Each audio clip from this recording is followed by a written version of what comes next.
어이 스님, 여자 혼자 외롭지 않아? 깊은 산속 암자의 조폭 세 명이 여승을 에워쌌습니다.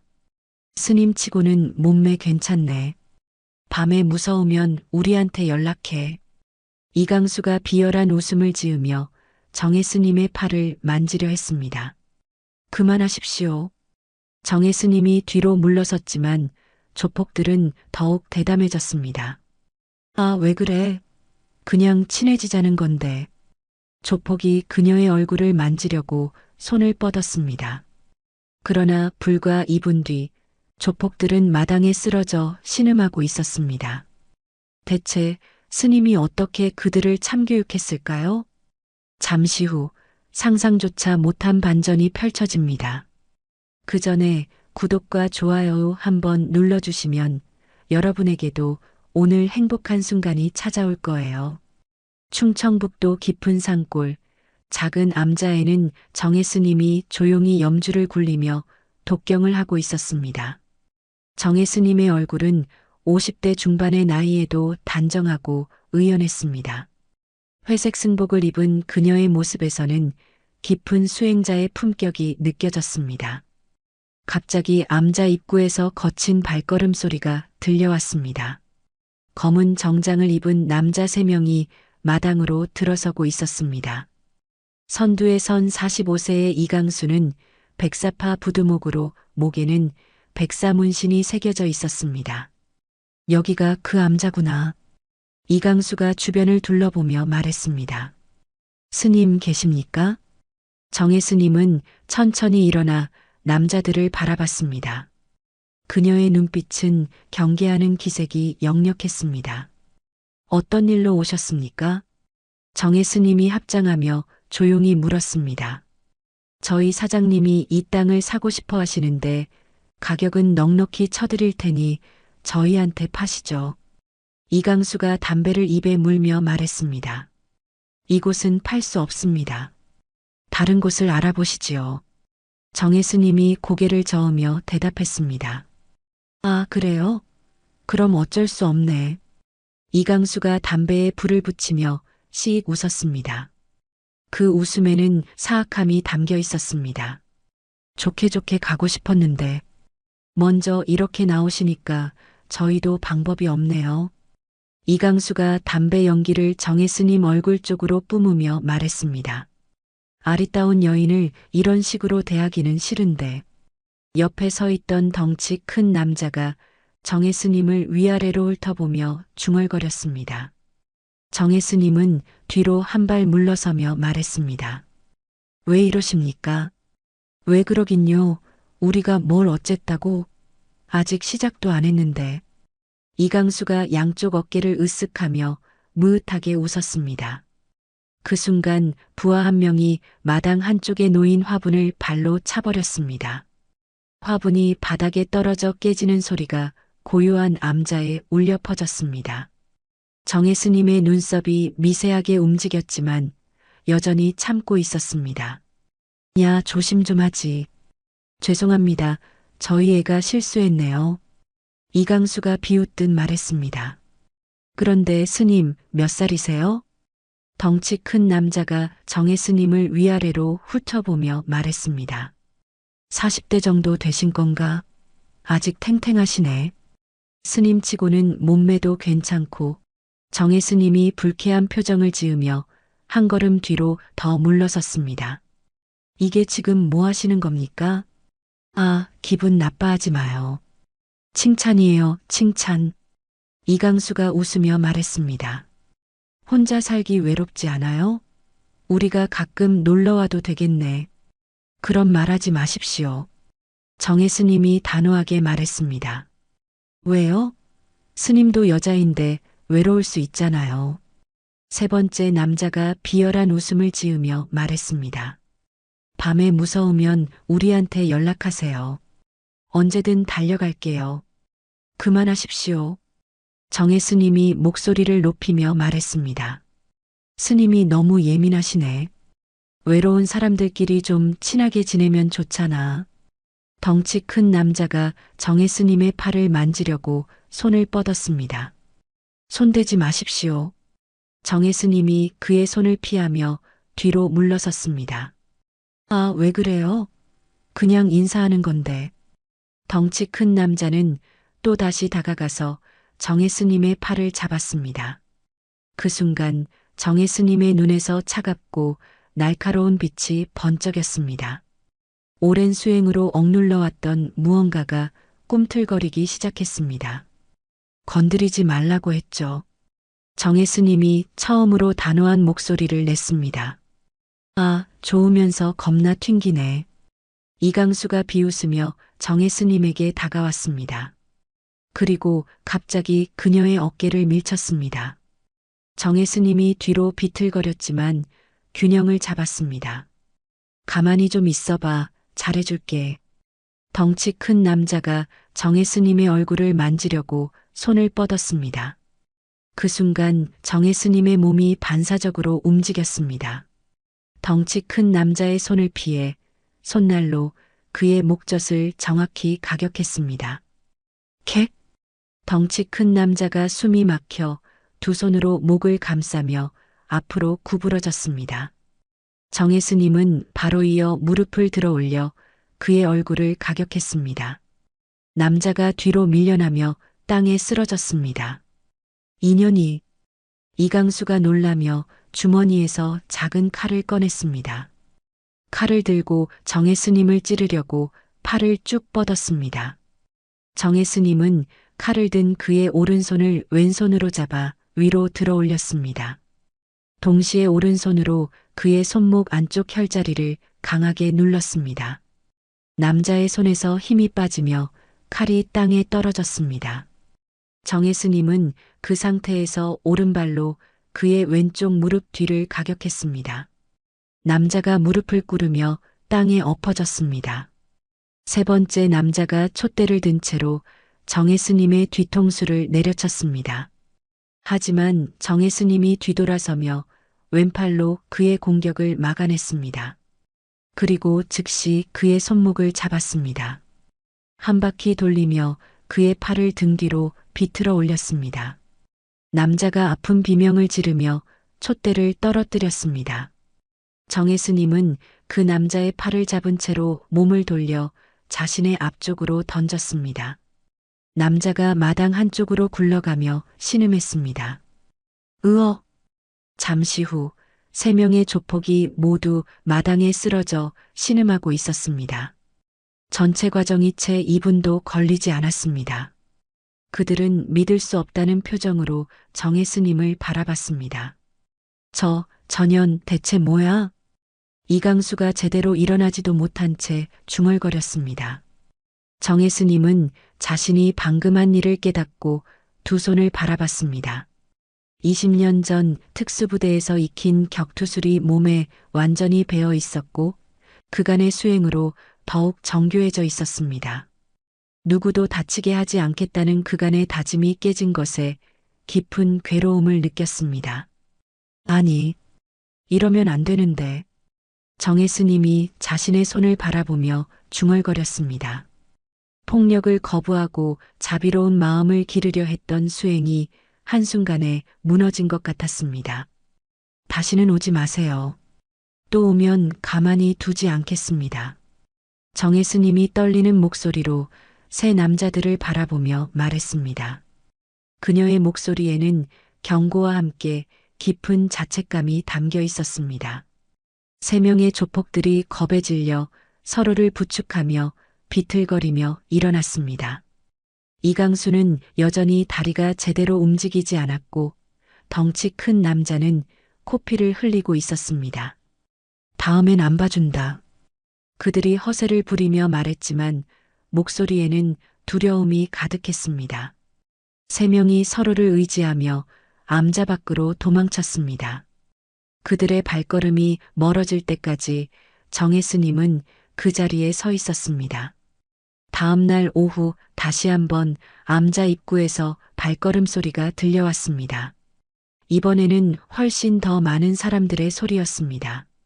정혜 스님은 마당을 쓸고 있던 빗자루를 세워두고 고개를 들었습니다.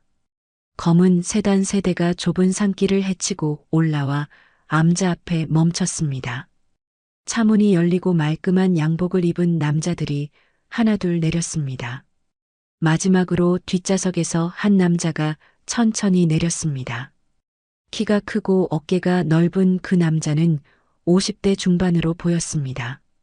머리를 뒤로 넘긴 그의 얼굴에는 깊은 주름이 패여 있었고 눈에는 오랜 세월의 무게가 담겨 있었습니다. 형님, 저기 있습니다. 앞서 왔던 3명 중 이강수가 김태영에게 다가가며 말했습니다. 이런 아줌마 하나 처리 못해서 나까지 나서게 만들어?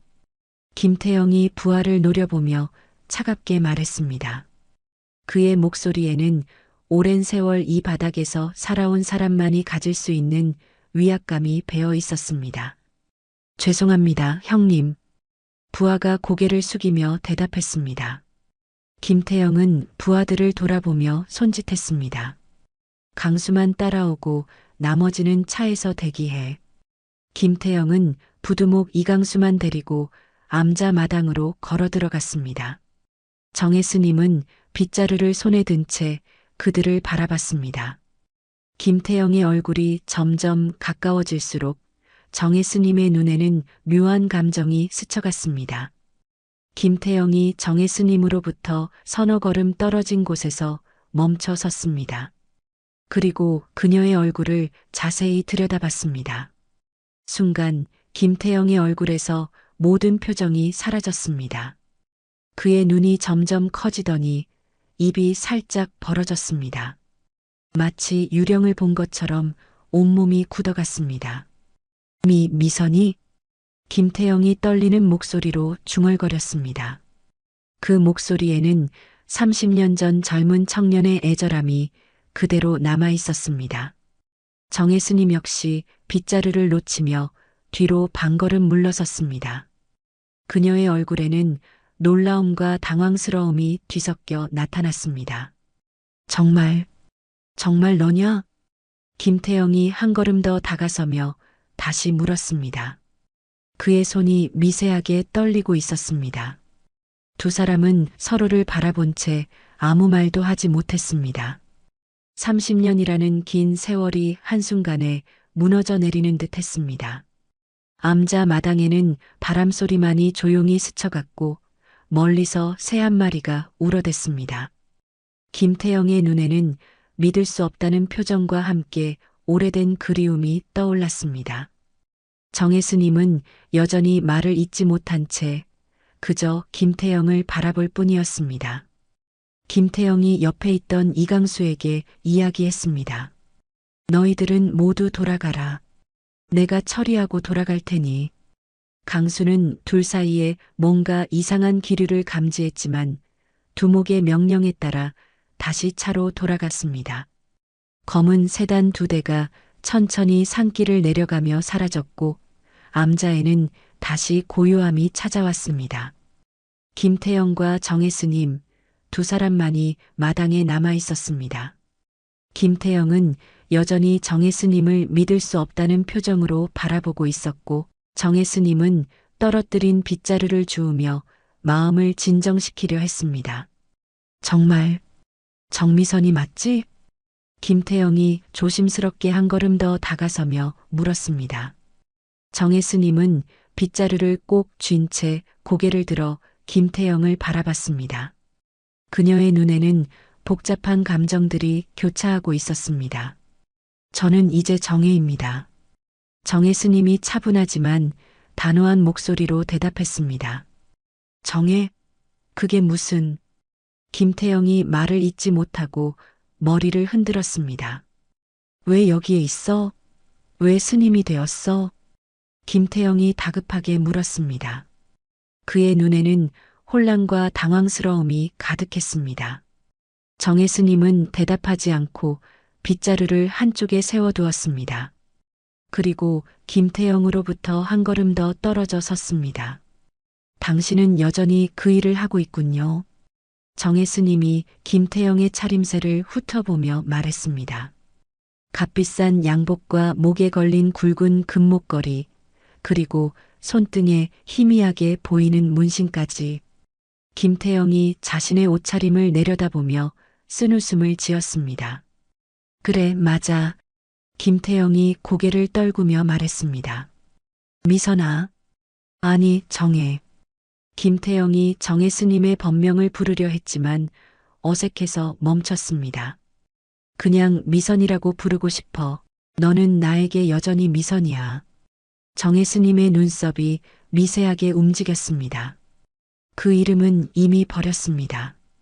저는 정혜입니다. 정혜 스님이 더욱 단호하게 말했습니다. 김태영이 한숨을 깊게 쉬며 주변을 둘러봤습니다. 도대체 무슨 일이 있었던 거야? 넌 군인이었잖아. 그것도 높은 자리까지 올라갔다고 들었는데. 김태영이 간절한 눈빛으로 물었습니다. 정혜 스님은 잠시 침묵했습니다. 그녀의 눈에는 깊은 상처와 아픔이 스쳐갔습니다. 그건 중요하지 않습니다. 이제 저는 다른 사람입니다. 정혜 스님이 시선을 돌리며 말했습니다. 다른 사람이라니. 미선아, 아무리 세월이 흘러도 넌 내가 알던 그 미선이야. 김태영이 목소리에 애절함을 담아 말했습니다. 정혜 스님이 김태영을 똑바로 바라봤습니다. 그녀의 눈에는 차가운 빛이 돌았습니다. 그럼 당신은요?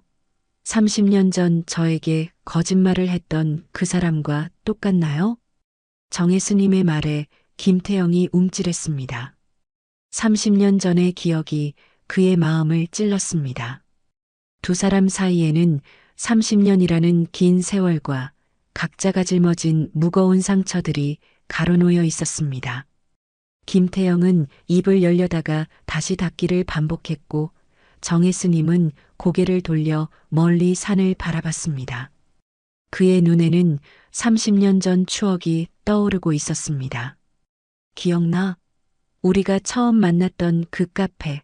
내가 군복을 입고 있었는데 너무 멋있어 보여서 한참 바라봤어.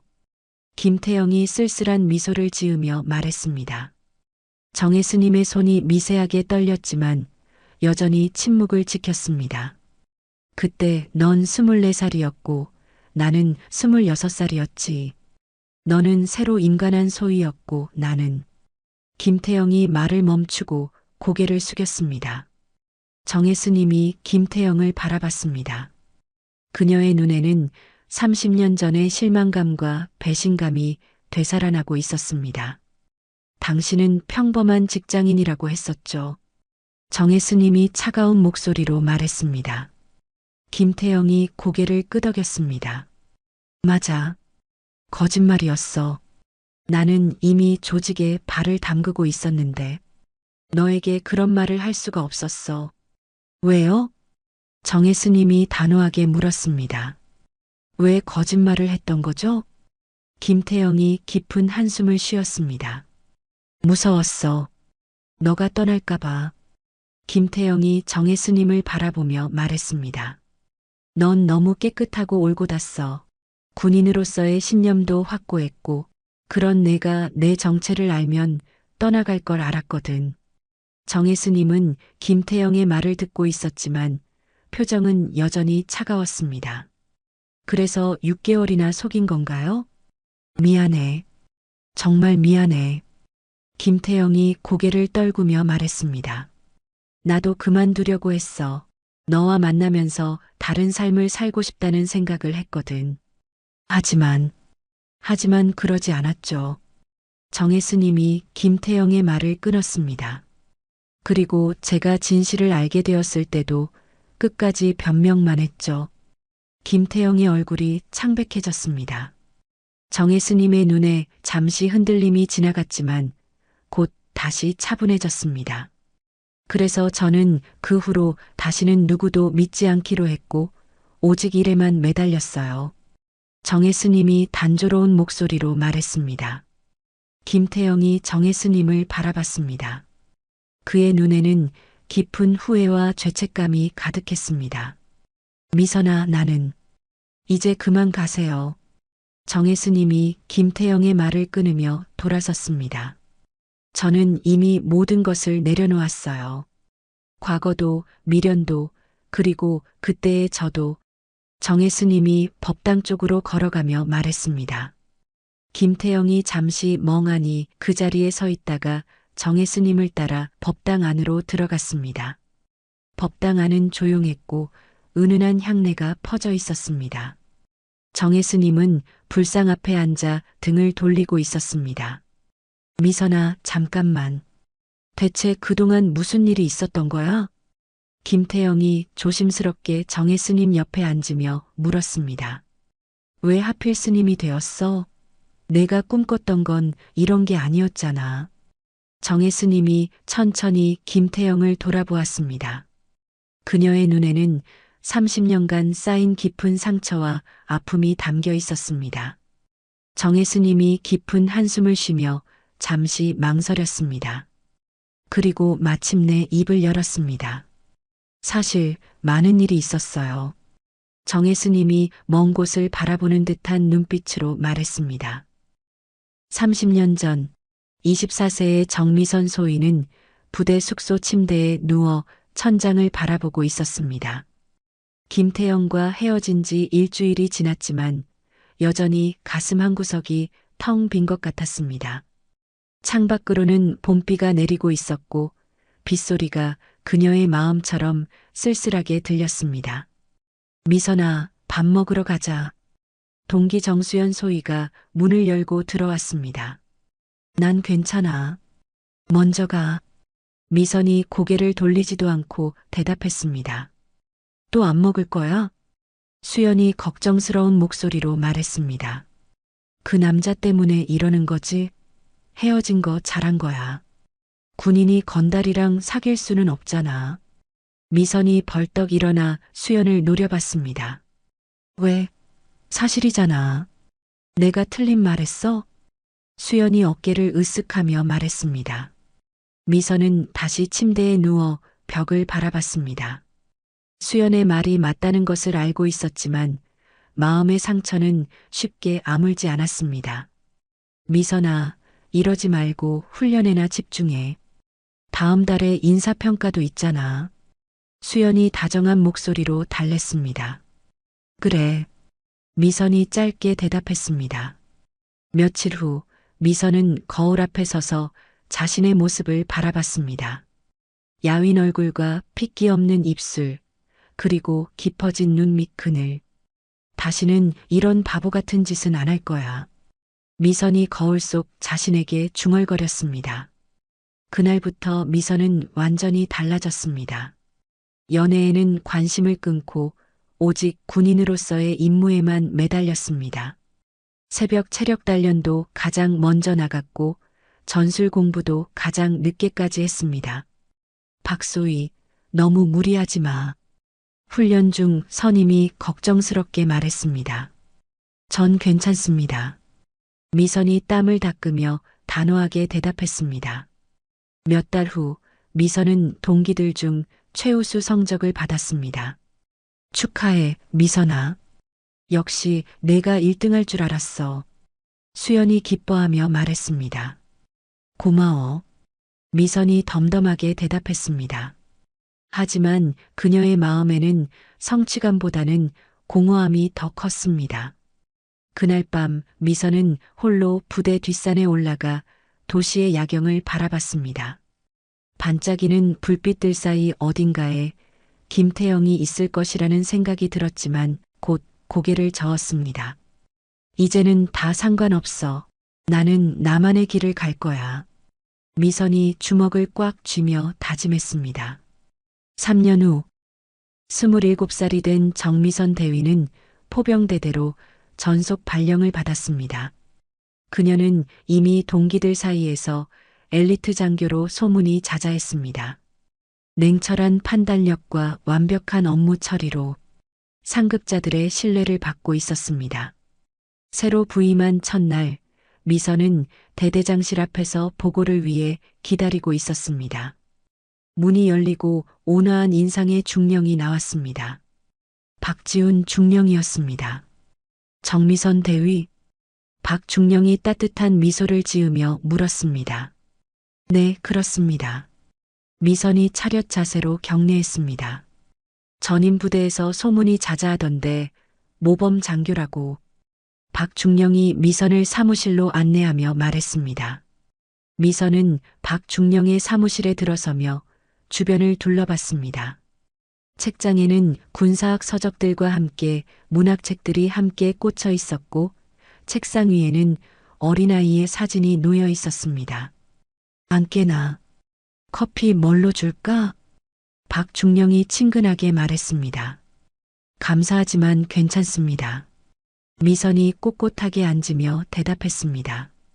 박중령은 미선의 경직된 모습을 보며 잠시 그녀를 관찰했습니다. 정대위, 뭘 그렇게 긴장해?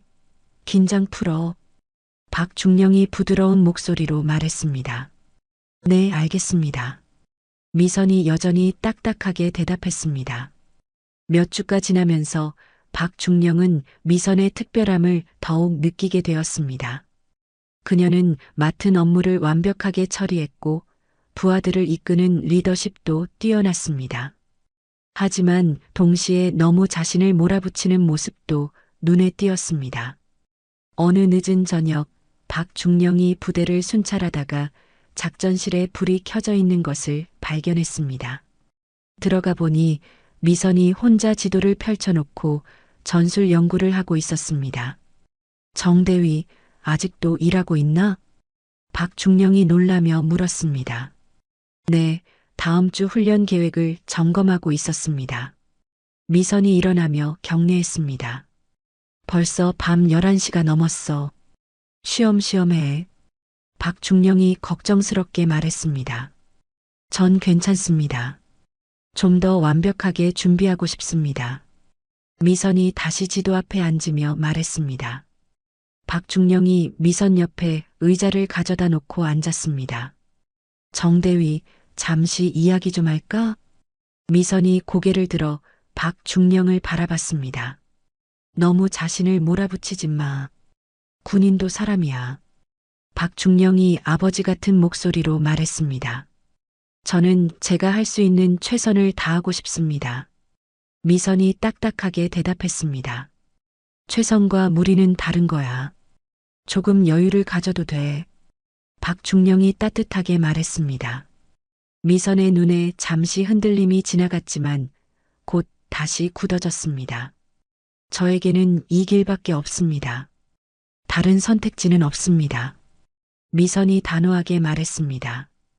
박중령은 미선의 말에서 깊은 상처를 느꼈습니다. 이 후배가 무엇 때문에 이토록 자신을 몰아붙이는지 궁금했지만 더 이상 묻지 않았습니다. 10여 년 후 40세가 된 정미선 소령은 이미 군내에서 주목받는 인물이 되어 있었습니다. 여군으로서는 이례적으로 빠른 진급을 거듭하며 중령 진급을 눈앞에 두고 있었습니다. 동기들보다 훨씬 앞서 나가고 있었습니다. 그녀의 사무실 벽에는 각종 표창장과 우수부대 인증서들이 빼곡히 걸려 있었습니다. 미선은 책상에 앉아 중령 진급을 위한 인사규정을 검토하고 있었습니다. 그녀의 얼굴은 10년 전보다 더욱 냉정하고 날카로워져 있었습니다. 소령님, 회의 준비 완료되었습니다. 후배 장교가 들어와 보고했습니다. 그래, 5분 후에 시작할게. 미선이 서류를 정리하며 말했습니다. 회의실에는 부하 장교들이 긴장한 채 앉아 있었습니다. 미선이 들어서자 모두 일어나 격려했습니다. 앉으십시오. 이번 달 훈련 실적부터 보고해 보세요. 미선이 차가운 목소리로 말했습니다. 일중대 훈련 성적이 기준에 미달했습니다. 한 대위가 조심스럽게 보고했습니다. 미달? 이유가 뭡니까? 미선의 눈빛이 더욱 차가워졌습니다. 사병들의 체력이 부족해서 변명하지 마십시오. 지휘관의 능력 부족입니다. 미선이 단호하게 말했습니다. 다음 주까지 다시 훈련해서 기준에 맞추세요. 안 되면 보직 변경도 검토하겠습니다. 대위의 얼굴이 창백해졌습니다. 회의가 끝난 후 부하 장교들이 복도에서 불만이 가득한 목소리로 수군거렸습니다. 정소령 요즘 왜 저러지? 진급 때문에 그런가? 근데 좀 오바 아니냐? 진급에 눈이 멀어서 마탱이가 가버린 것 같아. 아니, 저번에 보니까 노트에 무슨 여군 최초 사단장 이런 게 적혀 있더라고. 아, 진짜? 정신 나갔네. 무슨 여군이 사단장이야? 야, 씨, 조용히 해. 들으면 우리 뒤진다고. 그날 저녁 미선은 후배 장교들이 자신을 뒷담화하는지도 모르는 채 혼자 남아 다음 달 훈련 계획을 수정하고 있었습니다. 모든 항목을 더 엄격하게, 더 완벽하게 만들려고 했습니다. 그때 휴대폰이 울렸습니다. 7년 전 전역한 박중령이었습니다. 이미 전역한 그였지만 여전히 미선을 챙기고 있었습니다. 네 선배님, 안녕하세요. 잘 지내시죠? 미선이 반갑게 인사하며 전화를 받았습니다. 그럭저럭 지내고 있어. 전역 후 생활이 생각보다 여유롭더라고. 박중령이 웃으며 말했습니다. 그런데 너는 어떻게 지내고 있니? 소령 달고 나서 많이 바쁘다고 들었는데. 네, 바쁘긴 하지만 보람 있게 지내고 있습니다. 미선이 대답했습니다. 중령 진급 준비는 어떻게 되어가고 있어? 박중령이 관심 있게 물었습니다. 열심히 하고 있습니다. 꼭 여군 최초 사단장이 되고 싶어요. 미선의 목소리에 강한 의지가 담겨 있었습니다. 사단장까지? 야망이 크구나. 그래, 너라면 충분히 할 수 있을 거야. 박중령의 목소리가 밝아졌습니다. 아, 그리고 우리 주희가 말이야. 아, 주희 잘 지내죠? 잘 지내지. 벌써 중학생이야.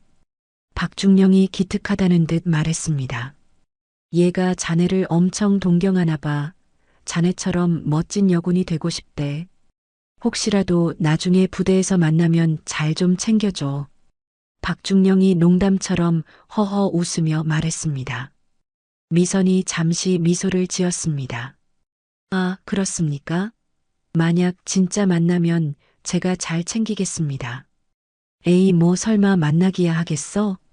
그냥 하는 소리지. 박중령이 웃으며 말했습니다.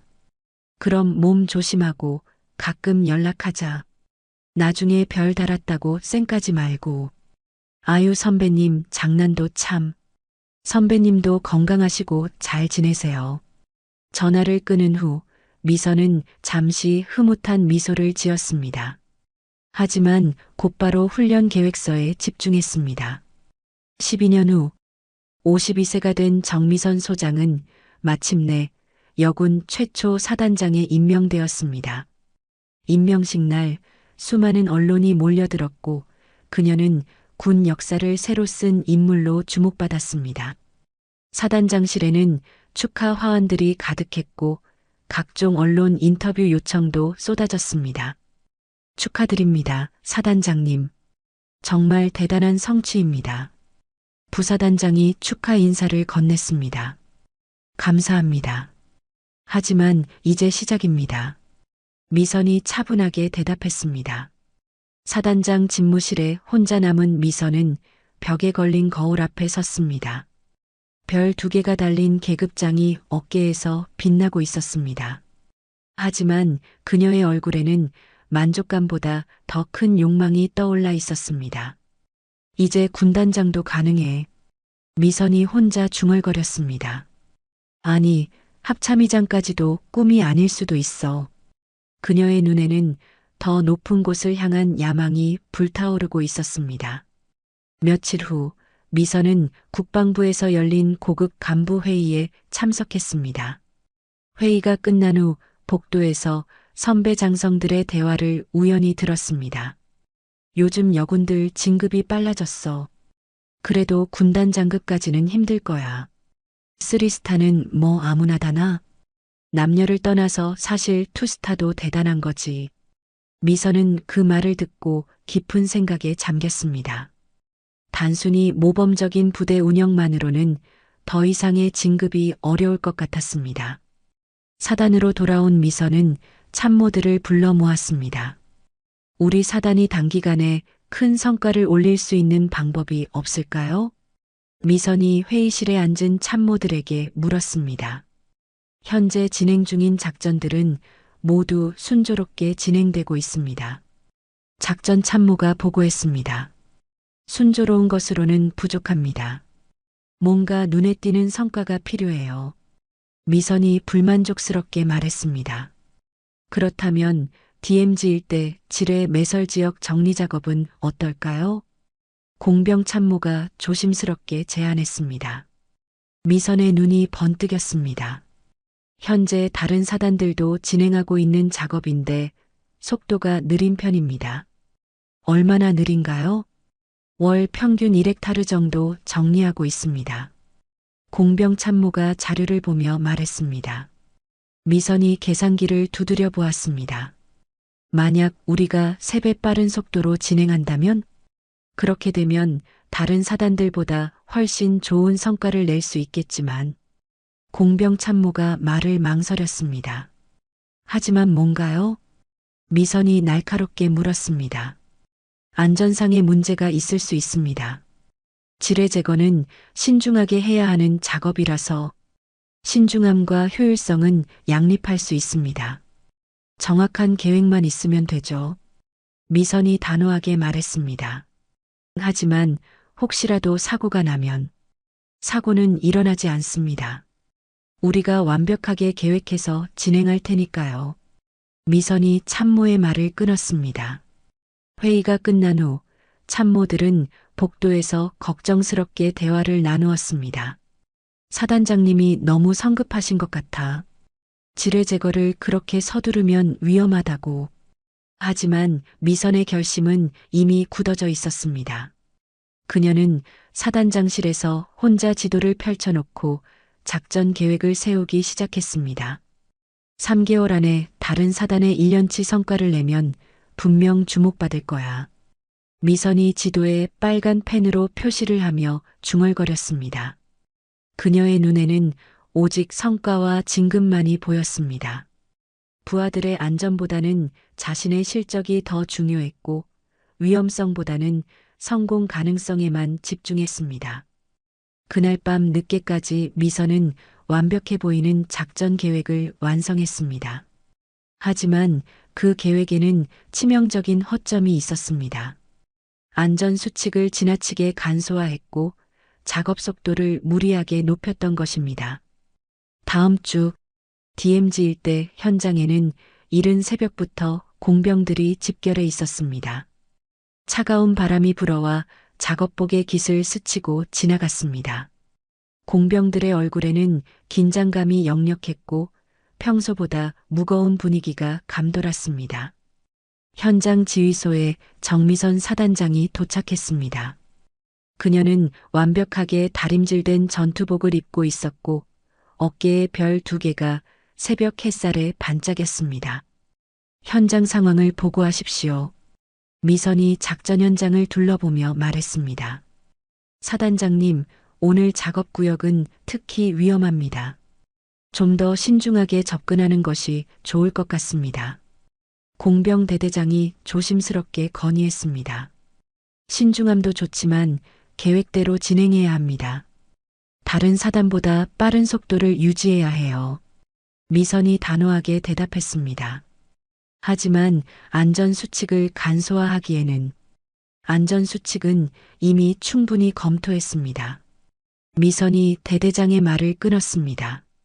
현장에서는 박지훈 전 중령의 딸 박주희 소위를 포함한 병력들이 장비를 점검하고 있었습니다. 주희는 정미선을 롤모델로 삼아 항상 의욕이 넘치고 모든 일에 솔선수범하는 소대장이었습니다.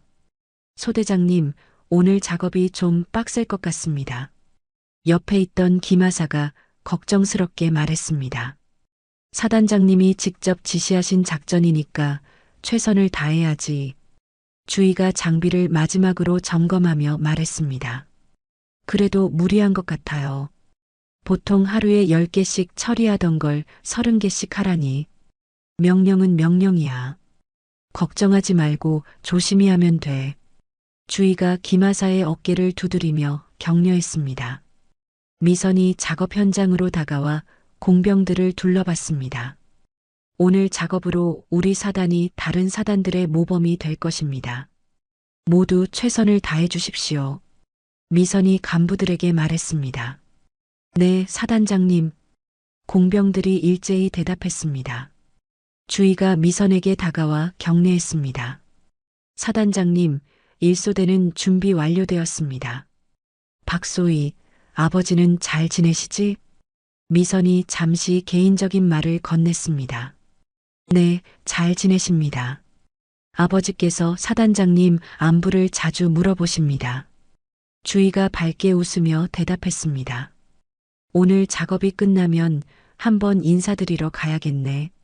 미선이 따뜻하게 말했습니다. 아버지께서 정말 좋아하실 겁니다.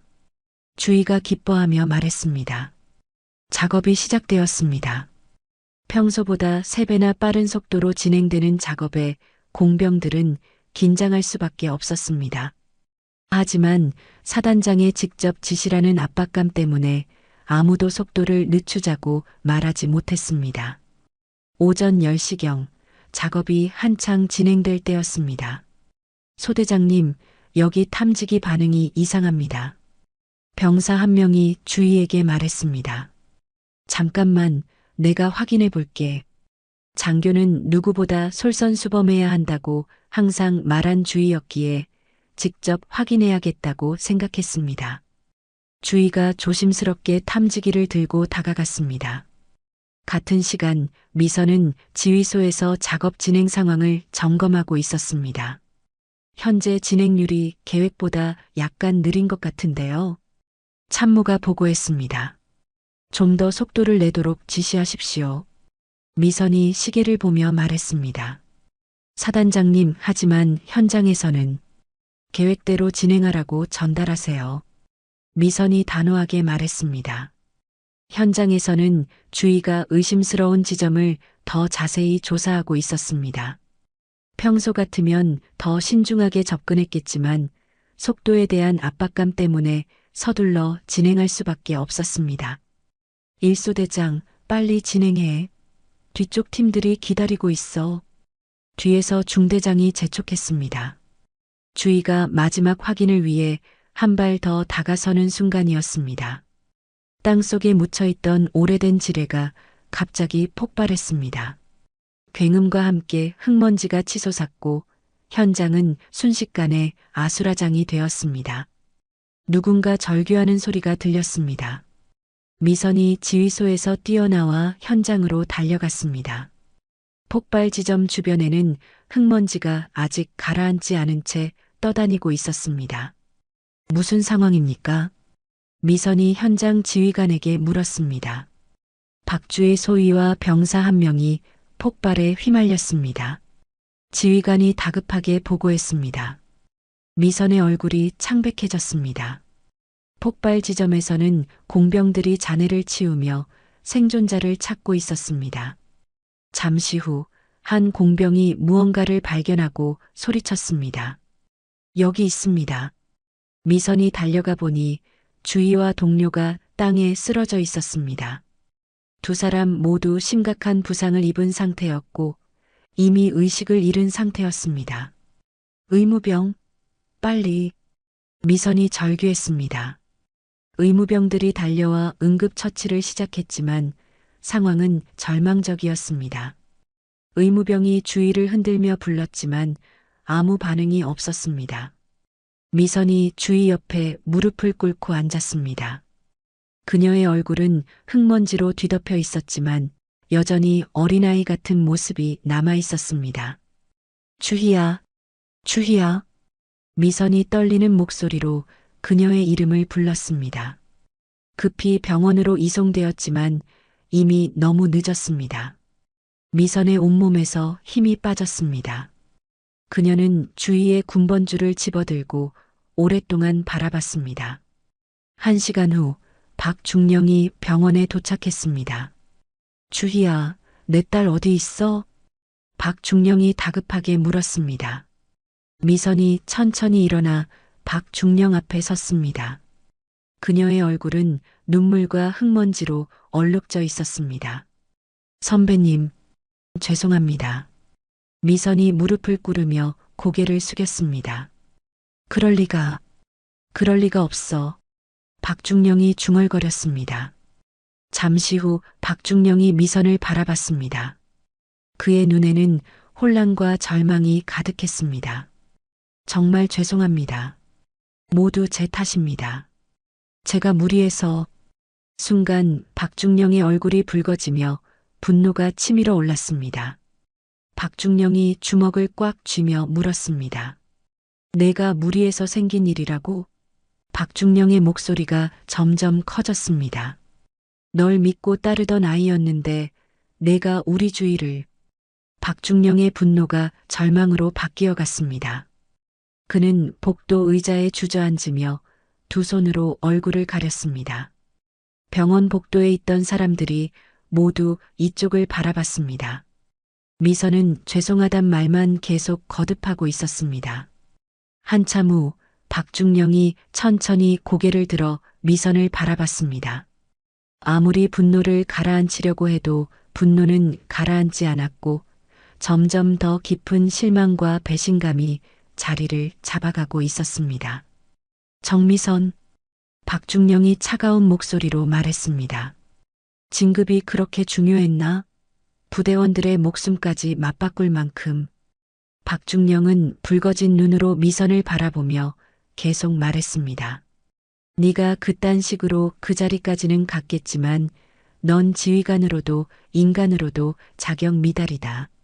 그 말이 미선의 가슴을 깊이 찔렀습니다. 박중령의 차가운 시선과 그의 말이 미선의 영혼까지 꿰뚫는 것 같았습니다. 미선의 눈에서 눈물이 멈추지 않고 흘러내렸습니다. 30년간 추구해온 모든 것들이 한순간에 무너져 내리는 느낌이었습니다. 미선의 긴 고백이 끝나자 암자에는 깊은 침묵이 흘렀습니다. 김태영은 평상에 앉은 채 고개를 숙이고 있었고 미선은 법당 앞에 서서 멀리 산을 바라보고 있었습니다. 그 아이는 날 믿었어요. 미선이 울먹거리는 목소리로 중얼거렸습니다. 끝까지 날 믿고 따랐던 거예요. 위험하다는 걸 알면서도. 미선의 눈에서 눈물이 흘러내렸습니다. 김태영이 천천히 고개를 들어 미선을 바라봤습니다. 그의 얼굴에는 깊은 슬픔과 이해의 빛이 어려 있었습니다. 갑자기 김태영의 머릿속에 10년 전 기억이 생생하게 되살아났습니다. 17세 소년 민수의 얼굴이 선명하게 떠올랐습니다. 김태영이 벌떡 일어나며 미선을 바라봤습니다.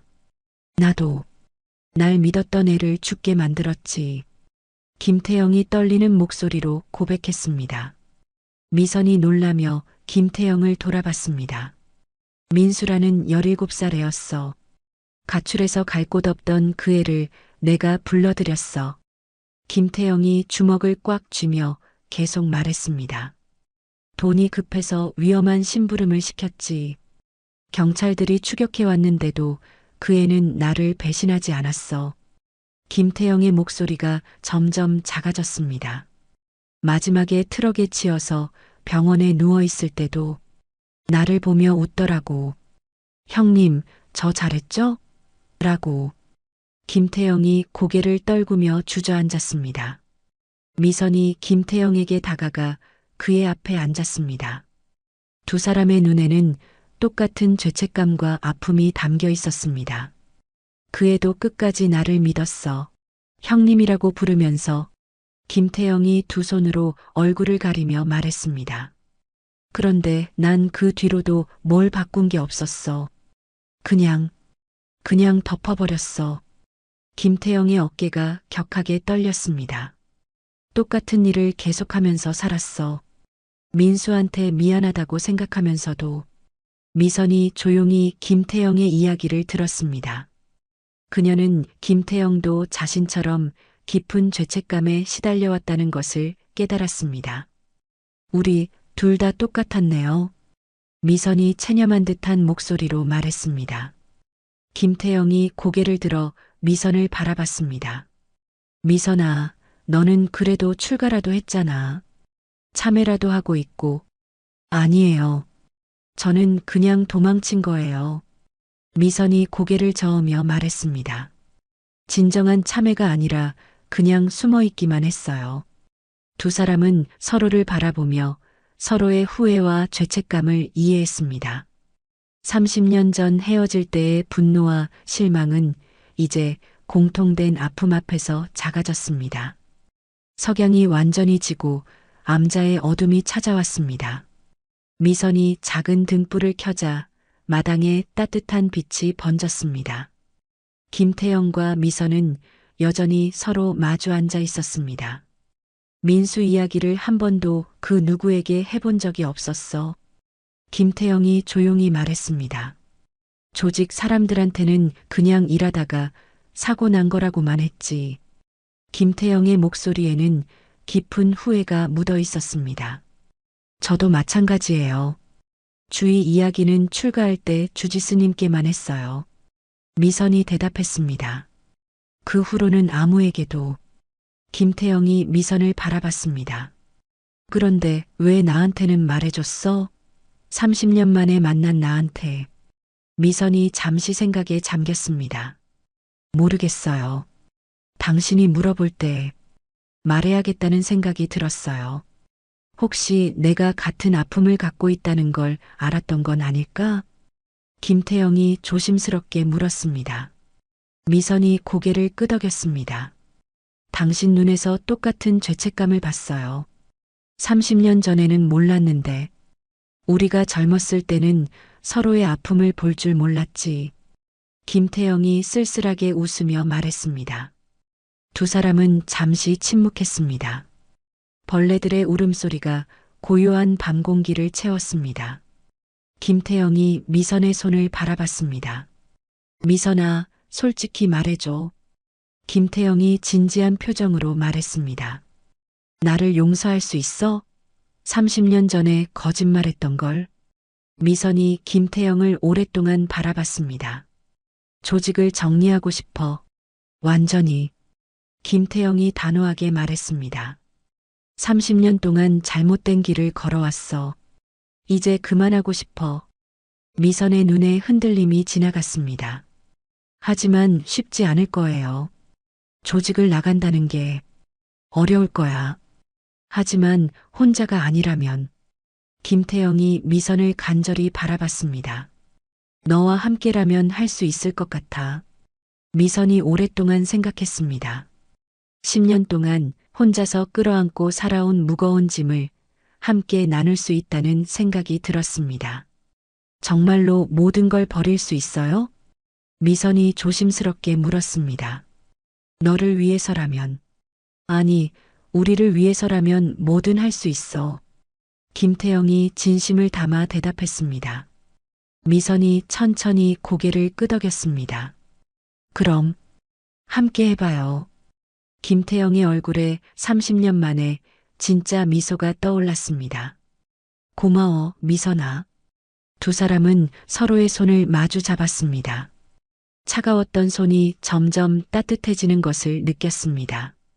하늘에는 별들이 하나둘 나타나기 시작했고 멀리서 부엉이가 울어댔습니다. 며칠 후 김태영이 혼자 암자를 찾아왔습니다.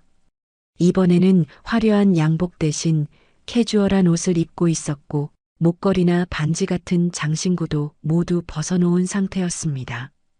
그의 얼굴에는 며칠 전보다 훨씬 편안한 표정이 떠올라 있었습니다. 미선은 텃밭에서 배추를 돌보고 있었습니다. 김태영의 발걸음 소리를 듣고 고개를 들어 그를 바라봤습니다. 오셨군요. 미선이 흙을 털어내며 일어났습니다. 많이 달라 보이네요. 조직 사람들한테 내 생각을 전했어. 김태영이 미선 곁에 앉으며 말했습니다. 어떤 반응이었어요?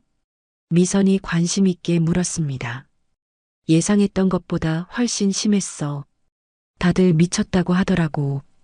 김태영이 깊은 한숨을 쉬며 말했습니다. 특히 이강수는 아예 내 말을 들으려고도 하지 않았어. 배신자라고 부르더군. 미선의 표정이 걱정스러워졌습니다. 그럼 순순히 내보내주지 않을 것 같네요. 그래.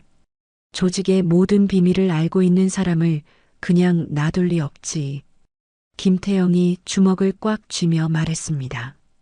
두 사람은 암자마당을 함께 걸었습니다. 가을 햇살이 따뜻하게 내려쬐고 있었지만 분위기는 무거웠습니다. 그럼 어떻게 할까요? 미선이 조심스럽게 물었습니다. 김태영이 잠시 망설이다가 대답했습니다. 맞서 싸우는 수밖에 없어. 차라리 경찰을 부르는 건 어떨까요? 미선이 제안했습니다. 김태영이 쓴웃음을 지었습니다. 경찰을 부르면 두목인 내가 제일 문제가 되겠지. 미선이 고개를 숙였습니다. 그렇겠네요. 하지만 또 폭력을 사용하면 알고 있어. 우리가 다짐했던 것과 어긋나는 일이지. 김태영이 미선의 손을 잡으며 말했습니다. 하지만 어쩔 수 없어. 이번이 정말 마지막이야. 이 일만 끝나면 다시는 폭력을 쓰지 않을 거야. 미선이 김태영을 바라보며 깊은 한숨을 쉬었습니다. 정말 다른 방법은 없을까요? 절대. 이들은 대화가 통하지 않아. 김태영이 단호하게 말했습니다. 미선이 오랫동안 고민했습니다. 그럼 함께해요. 미선이 마침내 결심을 굳히며 말했습니다. 하지만 꼭 필요한 만큼만 해요. 그리고 정말로 이번이 마지막이에요. 김태영이 미선의 손을 꽉 잡았습니다. 고마워, 미선아. 혼자였다면 포기했을 거야. 우린 함께니까 이겨낼 수 있을 거예요. 미선이 김태영을 바라보며 말했습니다. 그때 갑자기 암자 입구에서 차 소리가 들려왔습니다. 김태영의 표정이 긴장으로 굳어졌습니다. 벌써 온 것 같아. 김태영이 미선을 보호하듯 앞으로 나서며 말했습니다. 검은 세단 2대가 암자 앞에 멈춰 섰습니다. 차에서 내린 것은 이강수와 그의 부하 5명이었습니다. 형님, 설마 했는데 정말 여기 계시네요. 이강수가 비웃듯 말하며 다가왔습니다. 강수야, 여기까지 올 필요는 없었을 텐데.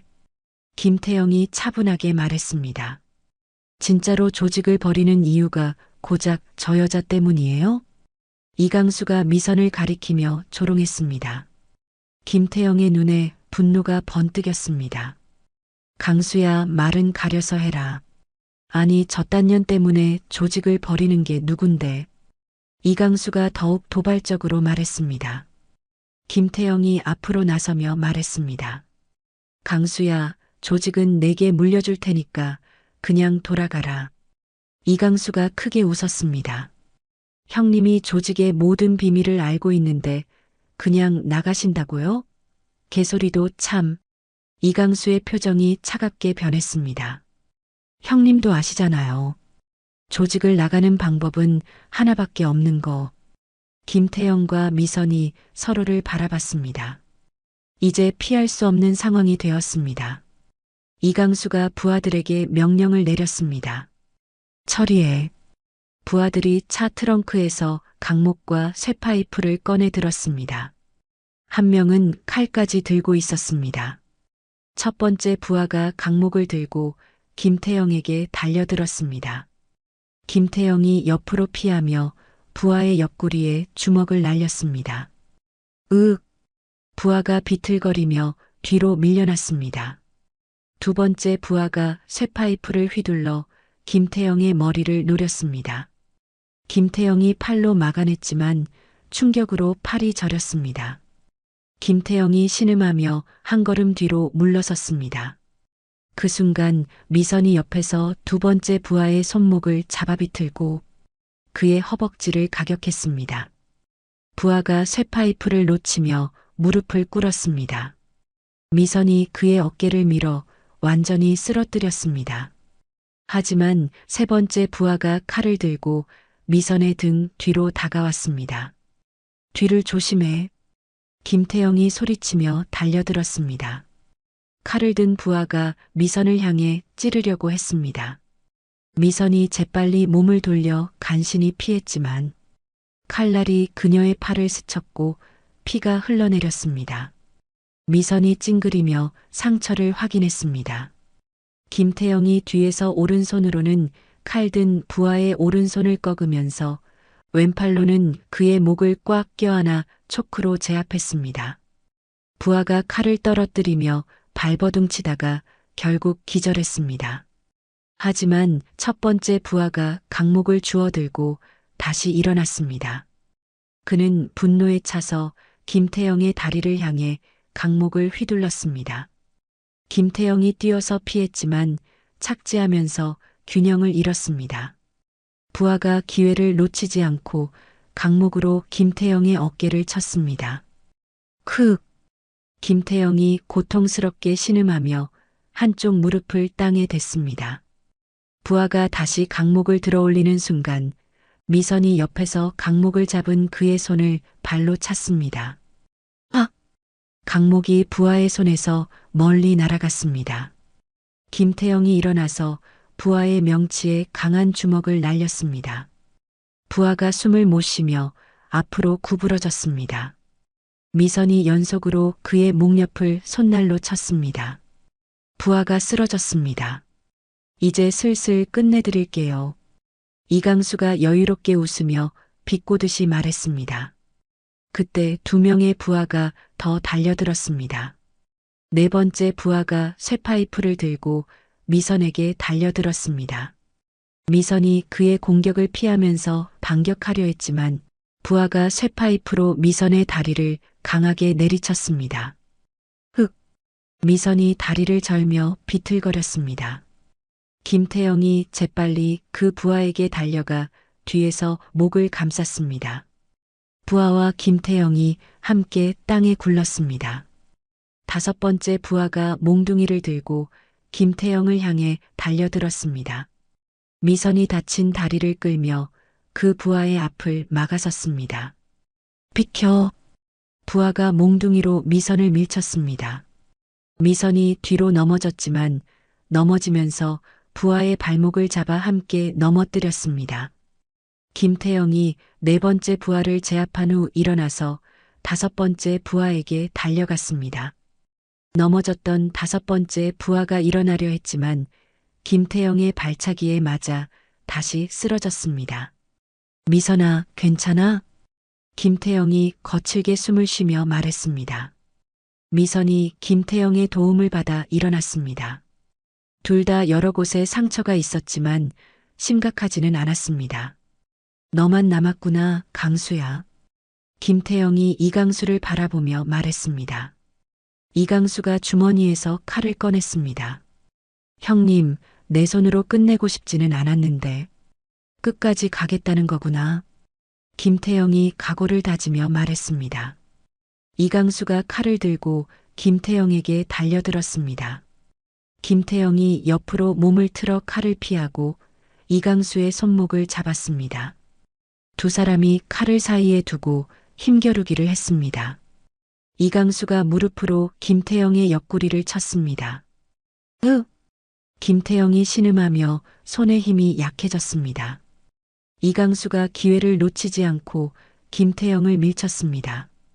김태영이 뒤로 넘어지며 땅에 굴렀습니다. 이강수가 칼을 들고 쓰러진 김태영에게 달려들었습니다. 그 순간 미선이 떨어져 있던 강목을 집어들고 이강수의 뒤통수를 쳤습니다. 아! 이강수가 비틀거리며 칼을 놓쳤습니다. 김태영이 재빨리 일어나서 이강수의 명치에 주먹을 날렸습니다. 이강수가 숨을 못 쉬며 뒤로 밀려났습니다. 하지만 이강수도 포기하지 않고 김태영에게 달려들었습니다. 두 사람이 주먹을 주고받으며 격렬하게 싸웠습니다. 김태영이 이강수의 턱을 쳤고 이강수도 김태영의 턱을 쳤습니다.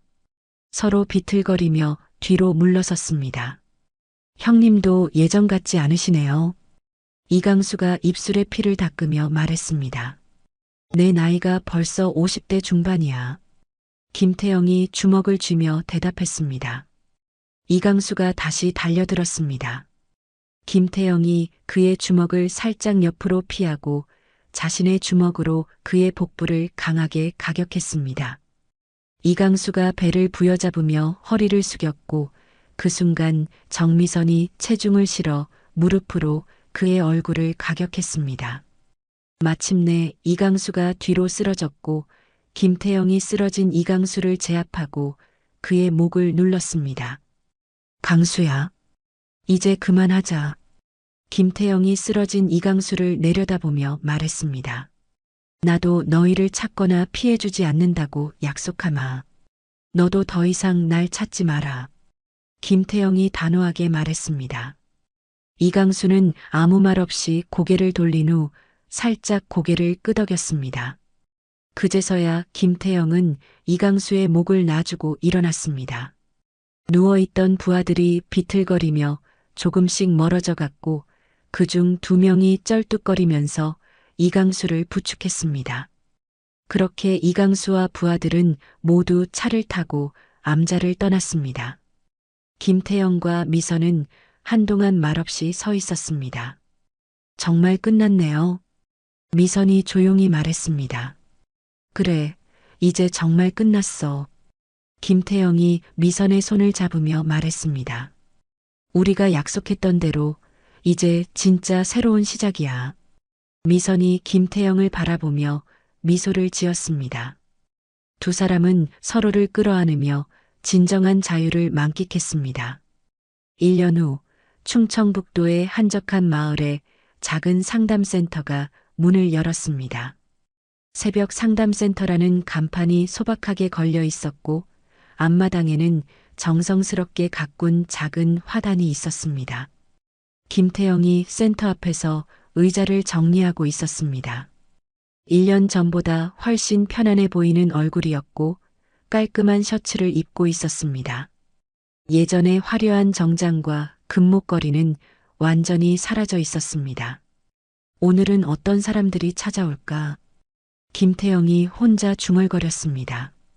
그때 상담센터 안에서 미선이 나왔습니다. 저를 떠난 그녀는 이제 단정한 원피스를 입고 있었고 머리도 조금 기르기 시작했습니다. 벌써 2분이 예약하셨어요. 미선이 예약 명단을 보며 말했습니다. 정말? 그럼 오늘도 바쁘겠네. 김태영이 기뻐하며 대답했습니다. 한 분은 죄책감 때문에 괴로워하신다고 하고 다른 분은 가족 문제로 상담을 받고 싶어 하세요. 미선이 김태영에게 서류를 건네주며 말했습니다. 김태영이 서류를 읽으며 고개를 끄덕였습니다. 우리가 도울 수 있을 것 같아요. 미선이 확신에 찬 목소리로 말했습니다. 두 사람은 함께 상담센터 안으로 들어갔습니다. 벽에는 치유와 용서라는 글귀가 걸려 있었고 편안한 소파와 작은 테이블이 놓여 있었습니다. 미선아, 정말 믿어지지 않아.